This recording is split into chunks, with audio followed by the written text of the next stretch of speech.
এই দেখো বৃষ্টি ভেজা দুপুরে তোমাদের সবাইকে স্বাগত। বৃষ্টি পড়ছে দেখো, এই দেখো এটা হলো আমাদের মিষ্টি কুমড়ো গাছ। এই যে জাল বানিয়ে দেওয়া হয়েছে, এর নিচে দেখো কচু গাছ হয়েছে কত, যখন ইচ্ছা তুলে খাওয়া যাবে। এই দেখো এটা তোমরা চেনো নাকি বলো, এটা হলো বন তুলসী বলে, এটা সর্দি কাশির জন্য খুব ভালো, এটা সবাই খায়। এটা থেতো করে রস করে মধু দিয়ে খেতে হয়। তারপরে এখন দেখি আমাদের দুপুরে রান্না কি হচ্ছে, তারপরে তোমাদের বাকিটা জানাবো।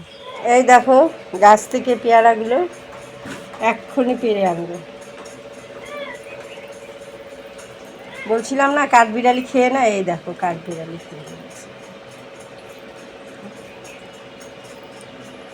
সুন্দর ডাসা পেয়ারা।